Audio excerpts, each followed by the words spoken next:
Okay, yeah, so this is the video recorder. And you can see on the back here, it can support 16 cameras, and these are power over Ethernet.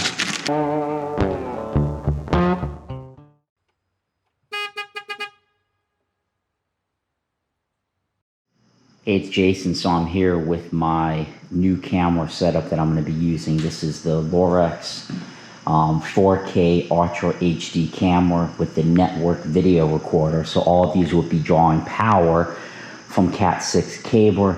I'm going to do some prep work on these cameras before I take to the building.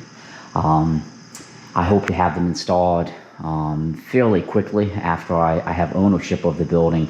Probably not all 10, but at least 5 of them, on the exterior, and then maybe 1 inside. So this is kind of the process of getting them. Your first box here has the cameras. According to the label, it's like 32 pounds. I assume it also has probably the network cable that comes. That's why it's heavier, because I think it comes with 100 feet of cable per camera. So theoretically 1,000 foot of cable in here. We'll see if that's true. And then I suspect this is the NVR. So let me cut these open and take a peek. I'm going to try to do, like I say, some prep work here. So then all I got to do is plug up and hook in power when I'm physically at the building, which should be much quicker and save me a lot of time. Okay, so the first box has these cameras, 1, 2, 3, 4, 5. So I guess this box is only the cameras. It's the Lorex 4K HD. This is wired. It has the color night vision. So I'm not going wireless. Okay, yeah, so this is the video recorder. And you can see on the back here, it can support 16 cameras, and these are power over Ethernet and HDMI output, USB, that's for your network coming in, and I guess mic in and out as well. So I'm going to have these inside of a cabinet, and then it has probably the power, or who knows what this is here.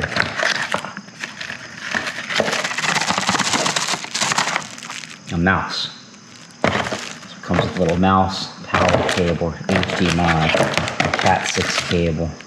I'm not sure what that is. And then let's go ahead and open up one of these cameras. Okay, so I stand corrected. 100 foot of Cat 6 cable in the box. Probably some instructions. And then the actual camera. Let's take that camera out and take a look at it. So it looks like it comes with some mounting screws. Now I'm going to be mounting these on a brick building, a cinder block building. So I'm going to use Tapcon screws to mount, because that will be easier. And then you have the camera in here. Okay, so the camera has a metal shell. It seems pretty durable. It's actually, the weight's really nice. I'm not a huge fan already of how it looks like this might be exposed. So I'm going to have the Cat 6 coming out of the building. I'm plugging into here, so I'm going to have to do some twist tying and be as clean on the install as I can, because I'm not going to be able to feed this into the building. I doubt it's going to be enough. But that's okay. I'm going to put this kind of under a ledge of the building, so I'll probably end up tucking this up underneath. But that is one of the 10 cameras that I have. So I'm going to do some reading here. I suspect I'm probably going to need to power this up, get it hooked up to a monitor, plug the mouse in, and it's probably going to boot to like a welcome cycle or something. And then in theory, I'm hoping I can just plug a camera in and say port number 1 camera, and then label this as port number 1, and then like with a Sharpie somewhere. And then I'm going to have a spreadsheet to explain where this camera should be mounted on the building. So once I get there, I plug it in, and I plug this in, and I should be rocking and rolling. That is the game plan. But I want to document what it's like when you power this up for the first time and what you might expect from an install perspective. Not going to focus on running the data cables. I have a company doing that for me, much cheaper, to be frank, than my time of doing it over a day. So let me just unpackage a little bit more, set it up. I don't have a monitor. I need to get a monitor, and I'm going to see how all this looks once you boot it up for the first time, and I'll document it. Okay, so I have the NVR all unpackaged. And like I said, I'm going to just set it up here to test it. I do want to make one correction. The cable that comes with the cameras is not Cat 6. It's Cat 5e, which is okay for this application. Cat 6 just gives you gigabit connectivity, which, to be frank, you probably don't even need for these cameras. I am running Cat 6 cable because if these cameras eventually over time get upgraded, who knows, maybe future cameras would need gigabit cable, and I don't want to have 5e RAN. So this here is if you're not running power over Ethernet. This is a power over Ethernet, meaning power will run through the Cat 5e cable to the camera, so I only have to use this fitting. And then on the back of the NVR, you can see where you have to plug everything up. Let me go ahead and get a little bit closer to explain this. So you're going to have your power.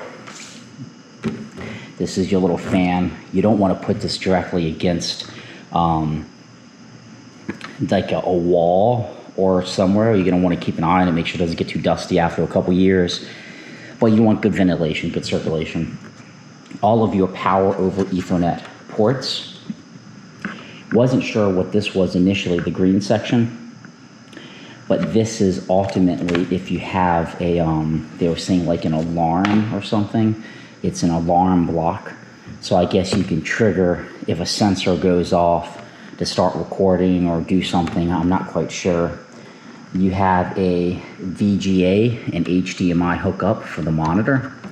You have this RS-232 port, and I think this here is, according to what I read, it's like a serial connection for, I guess it could be used for like access control systems. This here is your network port to plug into your router, and then audio in and audio out for a mic output. So presumably, I guess you can hook this up to a mic, and you can bring audio in and probably control the audio into one of the ports or the dashboard that you're using. So to hook this up, man, this seems pretty easy. You know, you're gonna plug everything up, plug a camera in, boot it up, and it takes you to a setup screen. I'm gonna set it up not on the internet right now. Once it's set up, I'll probably hook it up to the internet. Okay, so I opened up the camera, and when I mentioned, I was like, man, I'm kind of concerned about just plugging a cable in there. The cables they send you come with this protector, which basically means you can plug the, I'll try to do this real quick here. If you can see that, you can plug the network cable in and then slide this weather thing over and it twists. So the issue I'm going to have is I'm not using these supplied cables. And the reason why I'm doing that is because I want the cables hooked up quickly. And I don't want to have a hole in the building going through big enough that I can support that. I want the smallest hole just to support the cable, and then we're going to terminate it on the outside of the building. So what that means is I'm going to have to take these and I'm going to have to cut them off, and then once the cable is put on the outside, pop these on the new cable and then terminate, because these will not come off from what I can tell easily, and I'll show you. So the way it's hooked up, you have this little like silicone thing that goes into the top of that, so it nests kind of like in there. That screws up over this, and then you have your termination point.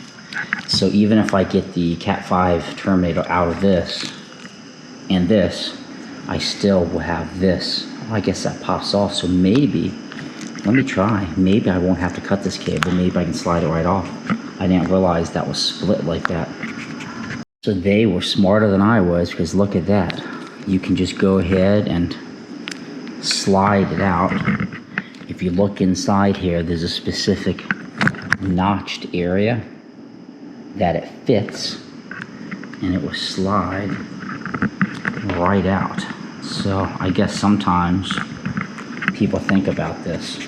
So as you can see, I was able to slide that out, and this is the notched area I'm talking about. If you can see right in there, it's actually made to slide out, and then this little guy, so don't have to cut any cables. Perfect. So all I have to do is, presumably hanging on the exterior of the building is going to be something like that. I just got to fit these bits back on, and then I can use the secure connector. So that makes me happy, because I'm going to imagine that little silicone thing basically goes in there to keeps moisture out. The cable, this would then screw over it, and then that's gonna slide right onto this guy. So then you're gonna have that clean install without moisture coming down the cable, going in, and potentially getting to those bits and basically wreaking havoc on the camera. So I would never not install it without this, knowing it came with it. This is a much better design than what I have with the Foscam cameras at my house. I really like this little adapter. So that's the learning. If you're not using the supplied cable, this bit will come off like I just demonstrated. Okay, so I have power applied. I hooked up this monitor, and I believe it's just in the boot cycle right now. So I have the mouse hooked up, monitor powered, HDMI into the back, one camera hooked up, and it is just going through the boot cycle. So in theory, I should be able to follow this quick start guide once it goes through the boot cycle. So let's go ahead and click through. This is the first time ever powering the unit up. Setup wizard.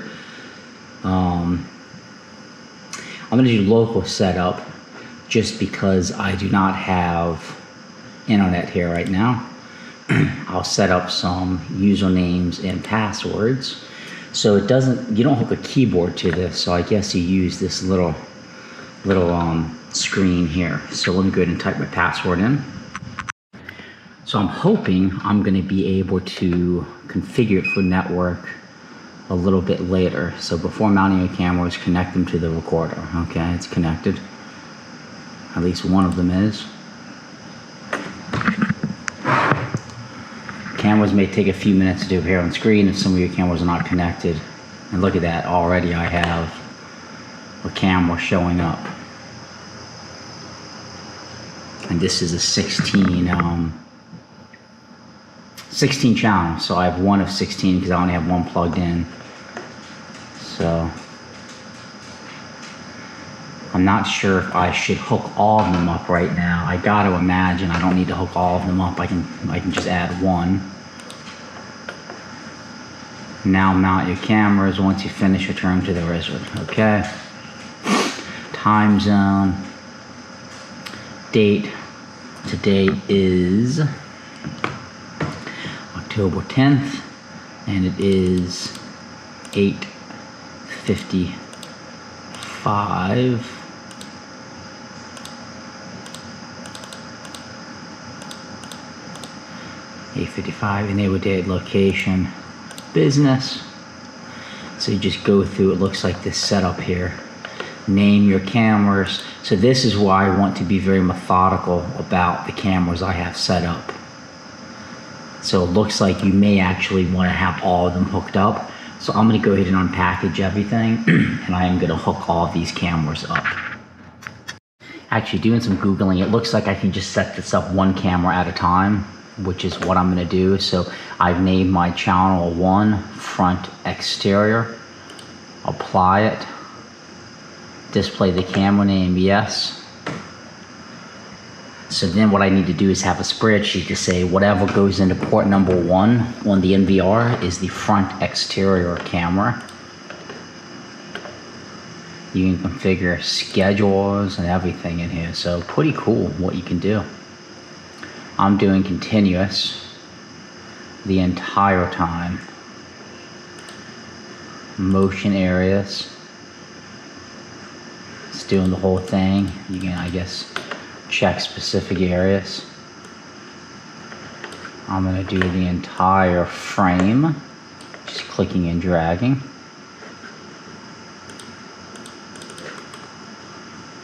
So what you have to do is select, I guess, the no areas that you don't want. I want the entire area though. And then right click to go out. Next. Customize. By default, it's set to 24/7. Enable. I'm going to keep everything set to 24/7. All done. Now you're ready to download the app. You can download the app here. Thank you. Continue to live display. And that's that. So this would be recording right now. So this is going to enable me to really test like the field of view here. So I have this probably 5 feet off the ground looking at this hutch. Keep in mind I had that sticker on the front. Let me remove that.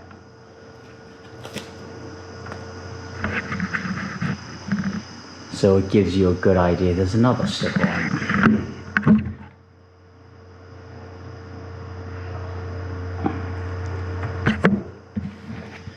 No stickers now, much better view. So that's continuously recording. And your field of view, obviously the farther back you go, the more you're gonna get.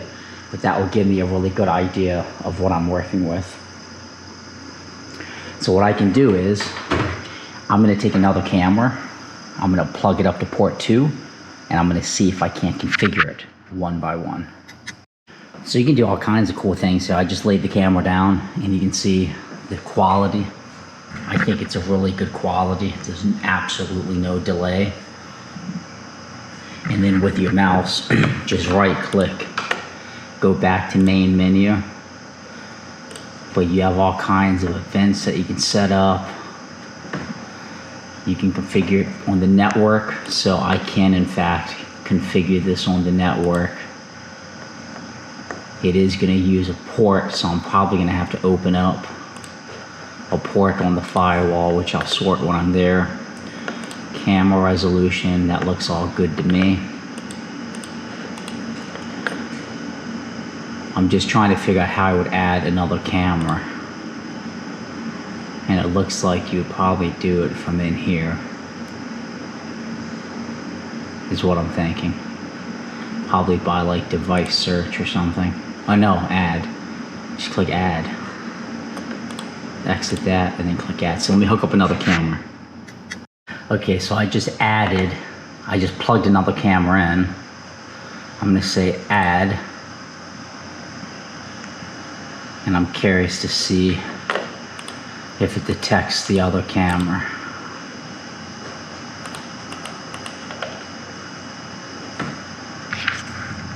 So I plugged it into port number 2. I clicked it. I will click add. Please choose one device. Oh, hold on, it's good now. Actually, I plugged into port number 3. What am I saying? So it just auto detects the camera. I didn't have to do anything. But what I'm gonna have to do is configure it once I plug it in. So I'll probably go in here to camera setting and do some configurations on that. It's channel 3. I thought I plugged it into 2, but I actually plugged it into 3. Okay, so once you just plug in another camera, it's gonna be named Lorex, which isn't right. So I'm gonna go to camera. And then on camera, you can see here, you have all these different menu options at the top. Registration, status, firmware. You're gonna wanna click on the left channel name, and then I can go in here and I can rename it. So I can call this one side of building, because this is going to be the side building camera. So I named it side exterior because the other side I'm going to name it the name of the road, and then all you do is click apply at the bottom, and then I should be able to just right click and go back, and now you can see side exterior. Exterior is there. That C just means continuous record, as I understand it. But you know, I think you can, you know, you might want to go in here sometimes and not do continuous record. But for all of my exterior cameras, it will be continuous record. And then for my interior, it's just going to be on motion. That's how I intend to configure this. So the net here is you can configure all of this just like I'm doing, just setting cameras here, get everything named. So that way, once you actually go to the job site to install it, the job site being my commercial building, I'm going to have the Cat 6 RAN. I'm going to label all of these inputs, what camera goes to what. I'm going to put it in a spreadsheet. So then I'm just going to plug it into the back, plug the camera in, and everything's going to start recording.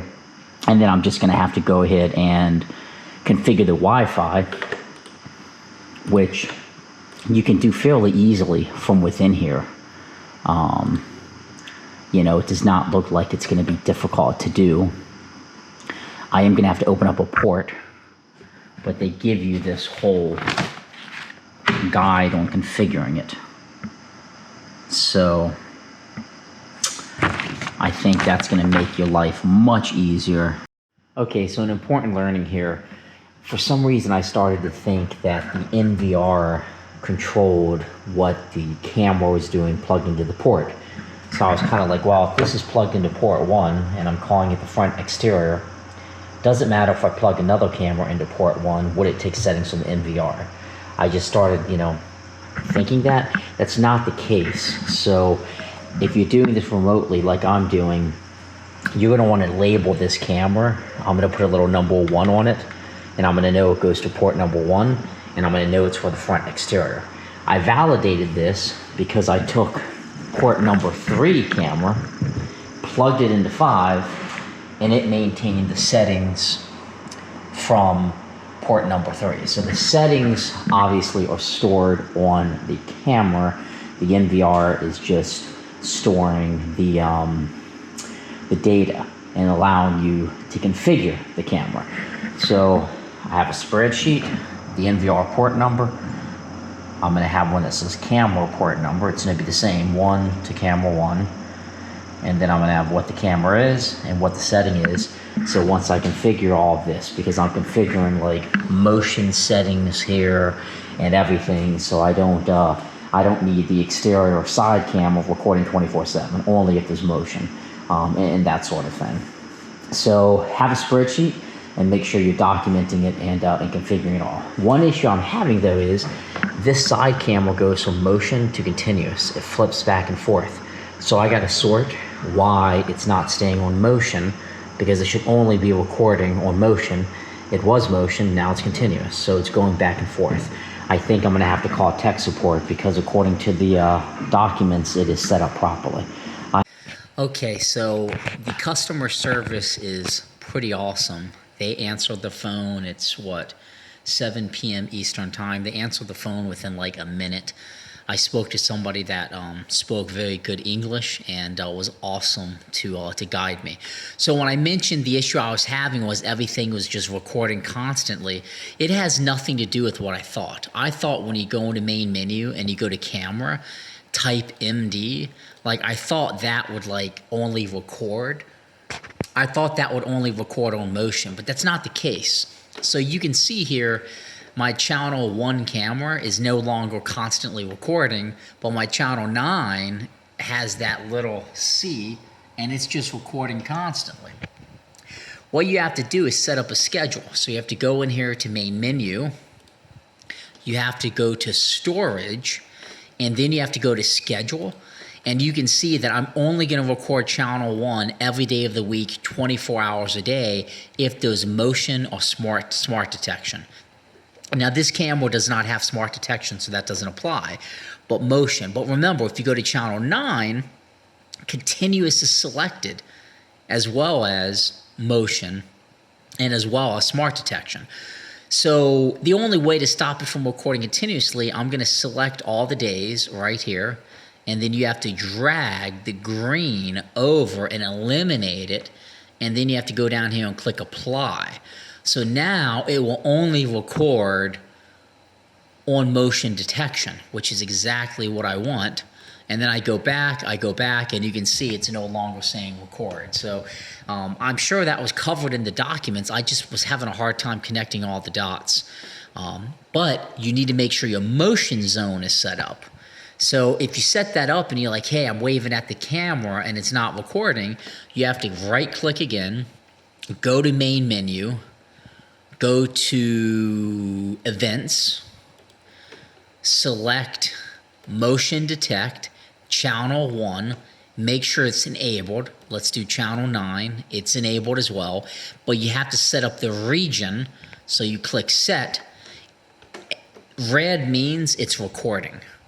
So like I would say, okay, I only want to record this area. I only want to record that area. I want to record, just for the sake of this, the entire thing. So I'm going to have that set like so. And then anti-dither means it's going to record motion up to 30 seconds after the motion stops. So as soon as it detects motion, it will start recording and go 30 seconds after it stops. Click apply, go back to my screen, and now you can see here I have a camera that's rolling that is not recording, but I'm going to stand up here and add some motion, and you can see down here it is now recording, and it's going to record as long as there's motion, but there's no more motion right now. 30 seconds from now it will stop recording. So that's pretty nice. And then I have set up a extra hard drive in here, a 2 terabyte drive, so I can basically back up the video once I hit that terabyte. So I'm going to set up really tight regions. I shouldn't be recording in 2 terabytes across 10 cameras. Probably only 1 to 2 cameras will actually detect a lot of motion. The other 7 cameras are going to be, if there's motion, I want to be recording. So I'm hoping I'm going to be able to get at least a week of motion recordings captured on 2 terabytes. Unless, obviously I'm at the building or something and it's recording a lot of motion. So I hope this is helpful. So far, I love this Lorex NVR. It's very easy to set up. And as soon as I plug it into the internet, the app is going to basically communicate to it, and you don't need to open up TCP/IP ports or anything. I feel like an old man when I think about opening up ports. All this new tech, this is just going to communicate via basically port 80, which is the web, up to the Lorex server, and then your app connects to the Lorex server. So I'm not physically connecting the app to this, thus no incoming TCP/IP traffic, so I don't have to worry about opening up ports. In about 2 weeks, I guess actually less than that, about 10 days, I'm going to have this hooked up with cameras, and I'll do a little update at that point.